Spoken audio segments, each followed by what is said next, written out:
Hola amigos, bienvenidos a Ryusei Comics. Aquí les traigo Absolute Superman número 10, con guión de Jason Aaron y arte de Carmine Di Giacomendico. Espero que les guste.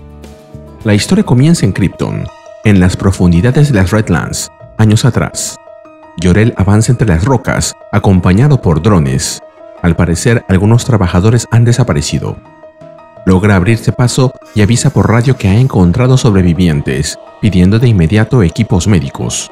Se acerca al grupo de trabajadores atrapados y les dice que los sacarán de allí, pero uno de ellos responde que no lograrán hacerlo. Jor-El intenta tranquilizarlo, asegurando que primero sacarán a los heridos, pero el trabajador le aclara la razón por la cual piensa que no lo lograrán. Y vemos como otro de los mineros es atacado. Jor-El reconoce a los atacantes, Magmols, y se sorprende porque estas criaturas no suelen excavar tan cerca de la superficie ni atacar a personas. Sin embargo, 3 mineros han sido arrastrados por estas criaturas. Jor-El piensa que algo debió alterar la cadena alimenticia y sacarlos de su hábitat, dejándolos asustados y hambrientos. Y aunque duda en si deben atacarlos, le recuerdan que sus dientes pueden atravesar sandstone, piedra solar, y que, si quieren sobrevivir, deben luchar con todo. Mientras vemos el enfrentamiento entre los mineros y los Magmols, escuchamos la voz de Kal-El, quien recuerda: la gente del campo en Krypton estaba acostumbrada a luchar por sobrevivir. Contra el abrasador amanecer rojo y el suelo endurecido. Contra las tormentas de gemas que lanzan granizo de diamante a velocidades de huracán. Contra las hambrunas infrarrojas, tornados ácidos y volcanes glaciares que podían congelar océanos enteros. Contra los implacables poderes gobernantes de las ciudades. Contra las bestias enloquecidas por el sol del campo. Cada día luchábamos contra todos ellos. Construimos un lugar de paz y belleza en las Redlands de Krypton, pero no fue sin trabajo ni dificultades, sin agallas ni callos, sin la determinación que se necesita para luchar por lo que es tuyo, sin importar el costo. Viéndose rodeado por ellos, Jor-El toma una decisión y pide que le traigan su arma de lava, la que usa para dispararles a las criaturas, mientras sus compañeros se defienden como pueden. Mientras vemos eso, Kal-El recuerda: vengo de generaciones de kryptonianos que salieron adelante en los mundos más duros, con lava en sus venas, tierra bajo sus uñas y sangre en sus manos. ¿Quién soy yo para cuestionar a mis ancestros? Nos movemos a Groenlandia, a las instalaciones de investigación de Lazarus Corp. Un escuadrón aéreo patrulla la zona sin detectar señales en el radar, calor o alteraciones atmosféricas, pero desde el control les piden mantenerse atentos, ya que el objetivo se mueve a gran velocidad. Los cazas mantienen el perímetro, pero un piloto detecta algo extraño antes de que una explosión envuelva a varias aeronaves. Las que son alcanzadas y explotan en el aire. Desde tierra intentan contactar con las unidades, pero no hay respuesta. Todos los cazas han caído. El objetivo ya está en el lugar. Confirman visualmente la amenaza mientras varios soldados descienden en paracaídas. El Superman ha llegado y se da la orden de iniciar el fuego antiaéreo. Mientras tanto, en la televisión se informa sobre la captura de Timmy Oslen, acusado de ser miembro de los Omega Men y responsable de múltiples ataques contra Lazarus Corp. Jimmy le dice a Lois: Timmy Oslen, ¿debería reír o llorar? Ya no lo sé. Y Lois responde: sí, bueno, ¿qué esperas? Los reporteros son unos idiotas. Un comentario interesante, ya que en el universo principal de DC, ambos son reporteros. En eso, los guardias reciben la orden de ir a sus posiciones, y a Lois se le encarga llevar al prisionero al área de espera. Jimmy le dice: señorita Lane, tenemos que hacer algo, tenemos que ayudar. Cállate, o estaremos muertos los dos, idiota, le responde Lois, mientras lo obliga a seguir caminando. Mientras tanto, en otro lugar del complejo, Ra's al Ghul está observando la llegada de Superman y exclama: por fin, el día que conozco a mi hijo. Puedo confiar en que las piezas están dispuestas sobre el tablero. Sí, director Al Ghul, le responde Brainiac. Me he encargado personalmente. Ra's al Ghul le responde: no podrías haber elegido un lugar más olvidado por Dios para un día tan importante, Brainiac, refiriéndose a que están en Groenlandia. Brainiac responde: he estado ejecutando simulaciones, millones por minuto, sobre los cambios fisiológicos que uno podría experimentar al migrar de un sistema solar con una supergigante estrella roja como el de Krypton a la órbita de una estrella enana amarilla. Creo que la absorción de energía solar de Superman es la fuente de sus notables poderes. Y aquí, el sol no saldrá durante otros 37 días. Cuanto más luche, más agotará Superman sus reservas solares. No quiero que esté debilitado. Lo quiero más fuerte que nunca, responde Ra's al Ghul. Con todo respeto, señor, usted quiere que esté quebrado, ¿no es así?, le pregunta Brainiac. Ra's al Ghul responde: ¿quebrado? Esas cosas son para seres más débiles, Brainiac, como tú. Quiero hacer de Superman alguien completo. Sin duda, le daremos todas las oportunidades, responde Brainiac. Hablando de eso... Ahí aparece Smith y Ra's al Ghul le dice: Capitán Smith, ¿listo para otro intento contra Superman? Sí, señor al Ghul, responde Smith. Pero, si puedo hablar libremente, señor, ¿tengo permiso para ganar esta vez? En Smallville, cuando estaba a punto de acabar para siempre con ese alienígena ilegal, me lo impidieron. Sí, porque se te dieron las balas de criptometeorito para... responde Brainiac, pero Ra's al Ghul lo interrumpe. Usted recibe sus órdenes directamente de mí, Smith, de nadie más. Y las órdenes de Ra's al Ghul son que haga sentir orgulloso a su dios, mientras le entrega más balas de kriptonita. Mientras tanto, en el campo de batalla, las unidades continúan disparando, aunque no se ve a nadie allí arriba. La respuesta viene a través de otra explosión masiva que envuelve el cielo, arrastrando a soldados que gritan mientras caen o son lanzados lejos. Ra's al Ghul, observando la escena, le pregunta a Brainiac: nuestros soldados están siendo neutralizados y sus gritos se escuchan por todas partes. Dime que esto significa lo que espero que signifique. Dime que los está matando. Brainiac le responde: me temo que sus signos vitales siguen bastante activos. Superman simplemente los está dejando tirados a kilómetros de distancia. Entonces, debemos motivar más al chico, ¿no es así?, agrega Ra's al Ghul. Comencemos la fase 2.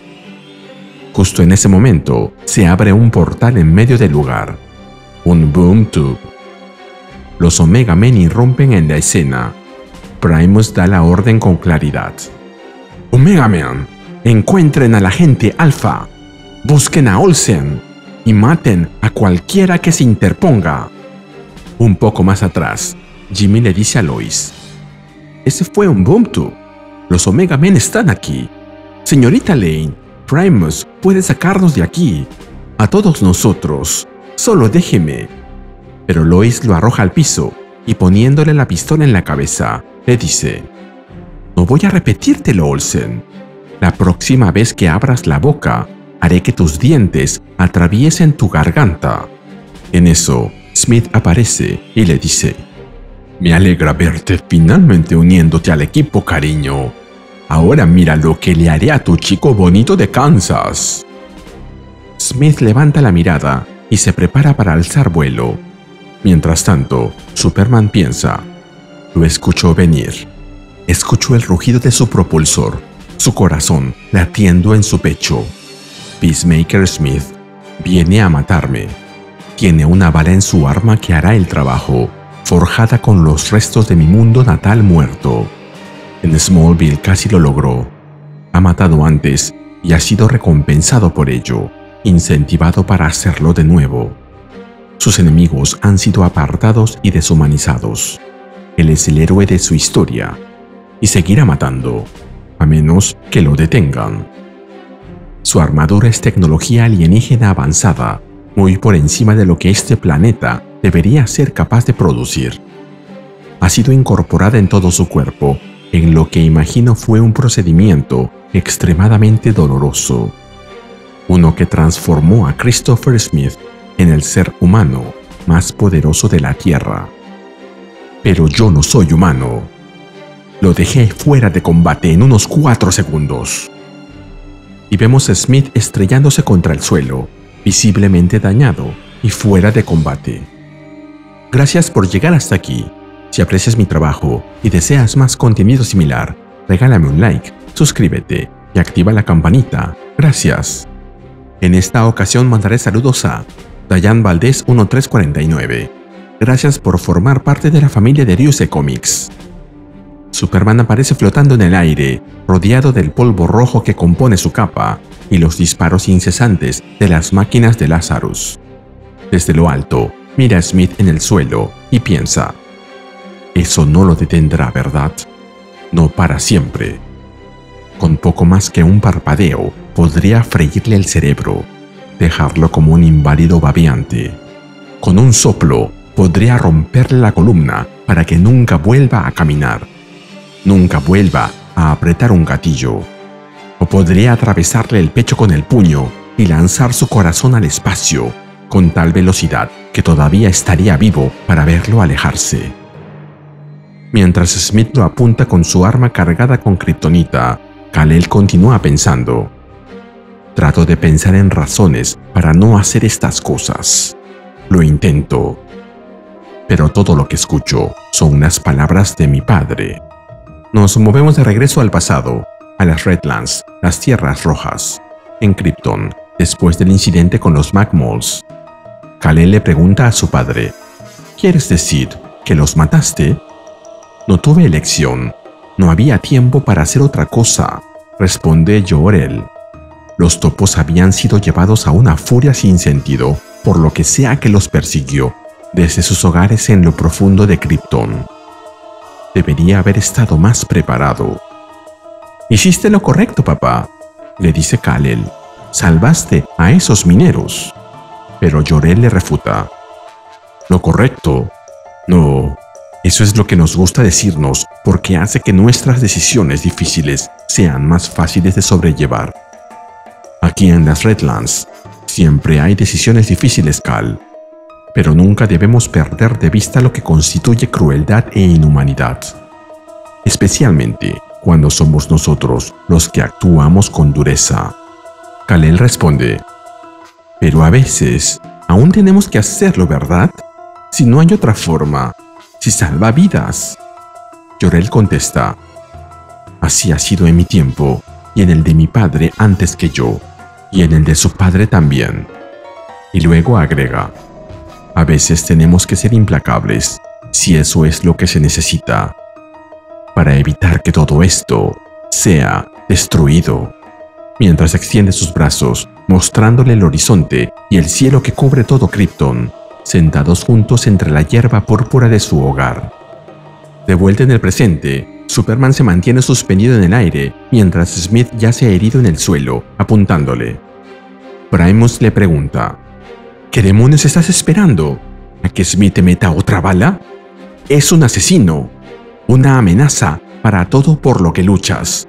¡Acábalo ya! Kal-El continúa mirándolo, impasible, mientras piensa: mi padre fue el hombre más sabio y cariñoso que he conocido. Atesoro cada lección que me enseñó, y cada día que ha estado ausente, he deseado que tuviéramos más tiempo.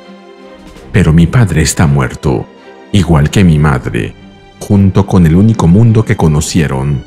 Y yo no soy el minero con el arma de lava. ¡Al diablo contigo! ¡Lo haré yo misma!, grita Primus, levantando su espada para acabar con Smith. Pero Kal-El enciende sus ojos de rojo y finalmente actúa, mientras piensa: no soy el minero con el arma de lava, soy la última bestia que queda en la mina. Lo siguiente que vemos es a Primus gritando de dolor, ya que Superman destruyó su espada con su visión calorífica. Indignada, le grita: ¿lo estás salvando? ¿Después de todo lo que ha hecho? Tú no eres Superman. No eres más que un pequeño cobarde. Pero se ve interrumpida por Ra's al Ghul, quien aparece delante de ellos, rodeado por los Peacemakers, y con Lois y Jimmy también ahí. Pensé que le habían dicho que lo lleve a la sala de espera, pero ahí está, delante de todos. Ra's al Ghul se dirige a Primus y los demás Omega Men y exclama: ¿Cómo te atreves a hablarle así, mujer? Al Son of the Demon, al hijo del demonio. Y si alguno pensó que Ra's al Ghul podría ser Jor-El, esto se aclara rápidamente. ¿Tu hijo?, pregunta Lois, y Ra's al Ghul responde: No de sangre, por supuesto. La sangre es lo que viene ahora, chico. No, él no puede ser el indicado, balbucea Smith, aún sosteniendo el arma. Yo fui elegido. Te di todo. Ra's al Ghul se arrodilla junto a él y le dice: Sí, estoy seguro de que lo hiciste. El único problema, Smith, es que tú eres un cordero, disfrazado con piel de lobo. Un lobo no estaría aquí tirado, temblando y hecho un desastre. Por favor, nunca llegué a disparar mi bala, le responde Smith. Ra's al Ghul toma el arma de la mano de Smith, le apunta con ella y le dice: Lo sé, para luego abrir fuego. Superman interviene e intenta interceptar el disparo con una de sus manos, pero la bala la atraviesa con facilidad. Luego, mientras vemos el rostro de dolor de Kal-El con su mano ensangrentada y el rostro sin vida de Smith, escuchamos a Ra's al Ghul decirle a Superman: Mírame, hijo mío, sé lo que sientes. Estás enojado por el estado del mundo, un mundo que te ha tratado mal. Esta ira tuya, quiero que lo sepas, es justa. Es mi regalo para ti. Mírame cuando te hablo, chico. Usaremos esa ira, tú y yo, para salvar este planeta de sí mismo, para rehacer el mundo. ¿No es eso lo que quieres, hijo mío? Yo no soy tu hijo, responde Kal-El. Y Ra's al Ghul contesta: Quizá no todavía, pero lo serás. Ahí vemos como algo atraviesa a Superman por la espalda, algo verde y brillante. Esta fue Primus, quien utilizó un cuchillo hecho de kriptonita. Kal-El no puede creer que lo haya traicionado, y Lois arroja a Jimmy al suelo para correr en rescate de Superman. Primus se encarga de ella con una sola patada, mientras más cuchillos vuelan por los aires y se incrustan en las cabezas y los cuerpos de los demás Omega Men. Superman no entiende qué está pasando con él y se lo pregunta a Sol, pero antes de que pueda recibir respuesta, Ra's al Ghul le dice: Tienes razón, chico. Aún no eres digno de ser llamado un hijo de Al Ghul, pero te enseñaremos. Mientras elimina más Omega Men con sus propias manos. Finalmente, mientras Superman comienza a colapsar, Ra's al Ghul le revela su secreto. Te enseñaremos, tu hermana y yo. ¿No es así, Talia? Oh, sin duda lo haremos, padre, contesta Primus, quien resultó ser, como muchos lo suponían, Talia al Ghul, la hija de Ra's al Ghul en el universo principal de DC y madre de Damian Wayne, el quinto Robin, a quien tuvo con Bruce Wayne, Batman. Y luego agrega: ¡Larga vida al Omega! Y se nos cuenta que en la próxima historia veremos a Superman prisionero de los Al Ghul. Y así terminamos con el video. ¿Qué te pareció? Dímelo en los comentarios y te espero en el siguiente video de Ryusei Comics. Nos vemos allí.